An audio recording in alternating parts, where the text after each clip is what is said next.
Good Thursday morning. The Mets did what we wanted them to do on a must-win Wednesday, taking care of the Philadelphia Phillies. Got a little dicey there after getting out to a big lead, but they do finish the job. The Yankees dig themselves a hole, come back, but then lose the lead again, and it's another not great Garrett Cole performance that Yankee fans are not going to be happy about. And baseball, when it could have had a wonderful story or an opportunity at a wonderful story, of course, analytics and injuries win out because that's what baseball is these days. It's analytics and injuries. That's what we talk about more than anything else. So it could have been a great positive story. Hey, did you see, for the first time since 2012 and only the 25th time in the history of the longest-running American sport, outside of maybe lacrosse with the Native Americans, we could have seen somebody throw a perfect game. But no, 80 pitches, he's got to come out. Good morning, Boomer. How are you? Good morning, G. And I am happy this morning because it started off with the Mets, and the Mets did what the Mets need to do, and they look different. They feel different. The whole thing is good, from Escobar to Marte to Canna to Buck Showalter and everybody in between. You know, they're off to a great start. And Friday is going to be an amazing day. They're going to unveil the Tom Seaver statue for finally. And I'm glad to hear that Nancy Seaver is going to be there to be able to celebrate. I just wish they would have done this 15 years ago so Tom could have enjoyed it as well. Sure. But it's going to be a great opening day. I mean, it's just a really good feel around this team right now. And, and yesterday was a proof parcel of it. And, of course, Pete Alonso goes off. And, that's important. I mean, everybody's got a little bit of skin in the game right now, at least early on, starting off here. And they just feel different. It looks different. It feels different. And I'm telling you, opening day on Friday is going to be amazing. I think this is going to be like one of the most anticipated opening days in the last 5 years, if not the most. Yeah, I mean, it could be with the way that they're playing. Buck Showalter, Max Scherzer, the fact that this team, and now Scherzer's not pitching, it's going to be Chris Bassett. It was great the first time we saw him. But, yeah, with the Seaver statue, I mean, you could make that case. You could absolutely make that case. It's going to be a full house. Hopefully it's a beautiful day. I haven't looked at the forecast. No, it's supposed to be nice. The fact that you had the lockout, you had to wait a little bit. Yeah, I mean, and you're coming in flying, rolling, winning 5 out of 7 to start the year. Yeah, it's going to be great. And then last night, of course, we take down the Flyers, who are brutal, by the way, and nothing better than watch a Flyer team be brutal and just completely out of it and have no chance. So Foo Philly, as we used to say back in the day, and we got them twice yesterday, and kind of sets the Rangers back on the right course after losing to the Hurricanes 2 nights ago. But I will say, the Yankees got an issue. The Yankees got a major, major issue at shortstop. This game should not have been where it got last night, and they should have been able to turn a double play. You have Gleyber Torres bobbling in a ball that should have been easily handled, and it should have been a double play. They should have been out of an inning. But they have no offense at shortstop whatsoever. By the way, it's not like there were any other options this offseason, were there, to upgrade your shortstop? I mean, give me a break. I mean, every shortstop who's been in the All-Star game for the last 10 years seemed to be a free agent this past year. But the Yankees decided to make a trade and get Isaiah Kiner-Falefa and a backup catcher named Ben Rortvedt. So those are the guys that they decided to go with this offseason. They have a huge hole at shortstop offensively. It reminds me of a much weaker Ray Ordonez, if you remember that. Ray Ordonez is one of the best defensive players I've ever seen. And this I know Isaiah Kiner-Falefa, who was billed as a great defensive shortstop, looks average to me. Right now he looks average, and he's got nothing coming out of the bat. I mean, he's got nothing up at bat. I mean, he just looks like he doesn't belong here. You feel it. I feel bad for the kid. He's stepping into some very large shoes, and he's got huge issues when it comes to playing that particular position for the Yankees. Yankee fans have expectations for the person that plays there, and it's I know that Garrett Cole's giving up home runs, and Vlad Guerrero is just tearing through the baseball here at Yankee Stadium, but at the end of the day, they have a major hole at shortstop. That is a huge problem. I mean, it's an automatic out. Yeah, I mean, maybe it's because they thought to themselves, well, we're going to have this Judge contract, and we're going to end up paying Aaron Judge, and that's why we can't go out and get a big-name shortstop, and we got Volpe coming up, and we don't want to block him or whatever. I mean, that was the thought process. But, I mean, you went from Gleyber Torres last year, who could not play the position, and you had to get him out of there, to now going with IKF, which is a stopgap that so far looks below average. So, yeah, I mean, it's early. Who knows? Maybe puts together a nice season for him, but it's just so frustrating when you know all of the things that the Yankees could have done. And it's not like the Carlos Correa deal was this humongous deal that was going to tie you up for the next 20 years. I mean, it was one of those things where he obviously put a bunch of opt-outs in there with the Twins. They could have done the same damn thing if they wanted to. He would have been a mercenary for the Yankees. And, I think that if I could have had that deal with him, I would have signed him in a heartbeat because it's not a long-term deal. It's something that he comes here, he proves it, and then you can make the decision about him or Aaron Judge, at the end of this year. I mean, I don't know why they didn't do that, and I just think it's a really – I don't even know if you think Carlos Correa gave the Yankees the opportunity to do what he did in Minnesota. Why not? Why wouldn't he? I don't know if he did or not. I have if he's no going to idea. go there and play in Minnesota in 30-degree weather in April, why wouldn't he want to be a member of the Yankees and have an opportunity to join a team that's got a real shot at the playoffs and a World Series appearance? I mean, I don't know why you would not offer the Yankees the same type of deal. I mean, it's not. There's no way he wanted to be in Minnesota. And the thing about Isaiah Kiner-Falefa, he's 27 years old. He's not 22. Yeah, we're not talking about. I mean, he's been around here for a while, so I'm not trying to highlight anything, but I'm just saying what I see is I see a guy up at bat that really is just overwhelmed. I mean, he just doesn't have a chance. I mean, you would like to think he's going to bat maybe 225, 235, maybe.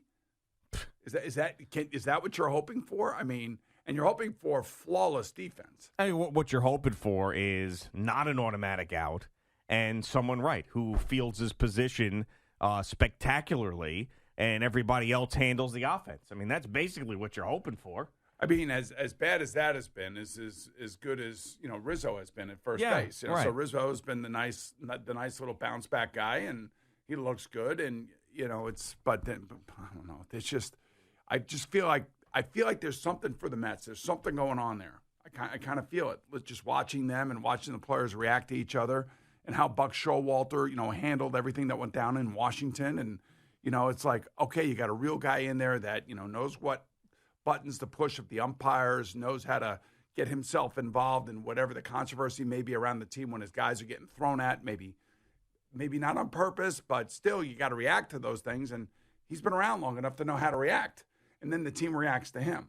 So that's one of the reasons why you would want a guy like Buck Showalter on your sideline. He is a guy that is a baseball lifer, and he knows the unwritten and written rules of baseball. They feel different. The Yankees feel like, what? This is what I was afraid of. And again, I know it's only, we haven't even played 10 games yet. And you'd like to give, maybe 20 to 40 games. Let's see where everybody is. But right now, as I sit here and I look at this, I feel like two teams going in different directions. Yeah, I mean, and the Yankees, they gave you a little life. They're down 3-0. They come storming back. They tie the game. You got the back-to-back homers, and then they get that third run. And then the sixth inning, the top of the sixth, Garrett Cole comes out, gets the first two outs. Then Chad Green comes in and finishes the inning. But then the seventh inning, here come the Toronto Blue Jays again and just do what they do, which is continue to hit, put pressure on the Yankees. And then Guerrero hits his third home run. They bust the thing open, and then here they are again. And they're just, forget about comparing what the Mets and Yankees are. Let's compare what the Blue Jays and the Yankees are.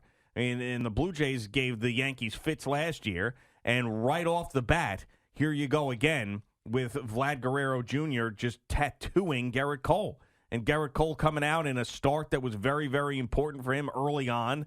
And it's a 3-0 hole before you blink. So, I mean, he is just, right now he doesn't feel like the ace that he needs to be.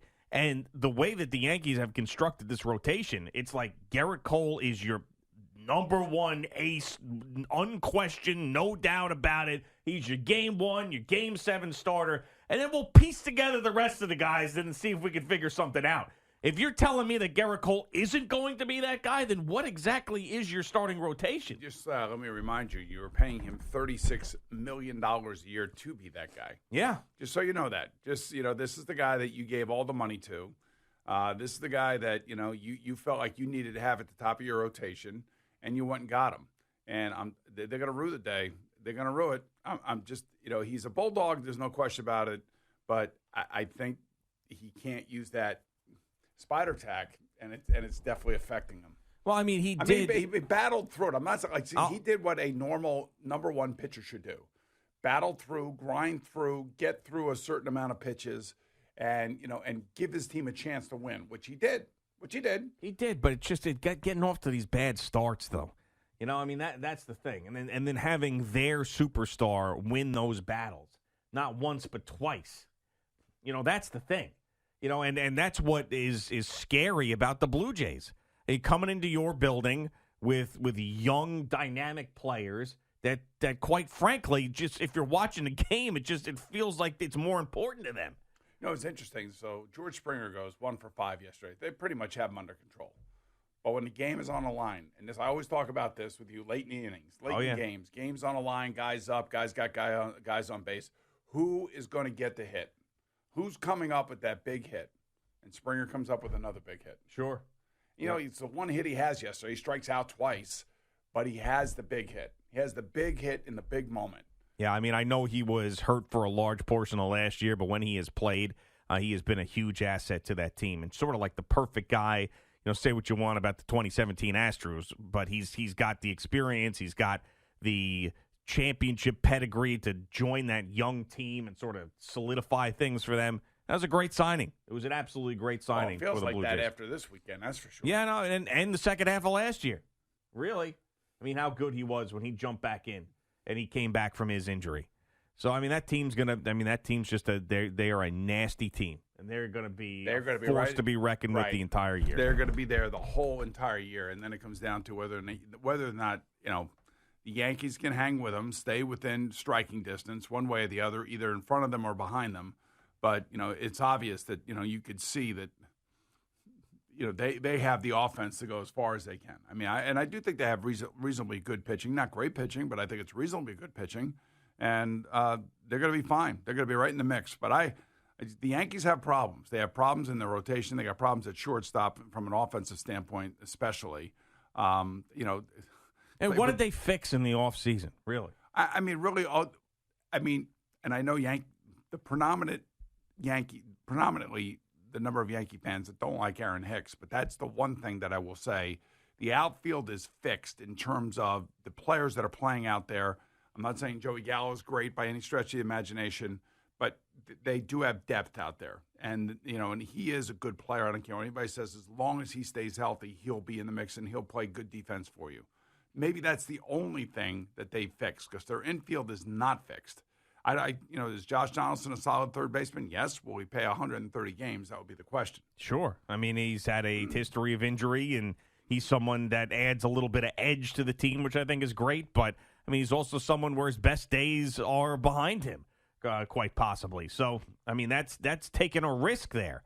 It's also taking a risk, as you mentioned, with IKF. So I really don't think that this offseason is just miserable for the Yankees. I don't blame them for the Aaron Judge contract. But the fact of the matter is they didn't get it done. So this is the way. If they turn it around, they end up making the playoffs, they go to the ALCS, they go to the World Series, maybe they win a championship, then I'll stand corrected. But I think that this offseason for them was a total dud. And it's going to make it so much harder for them to compete with the best, not only in the American League, but in their division, the teams that are in their division. And he had a bad offseason.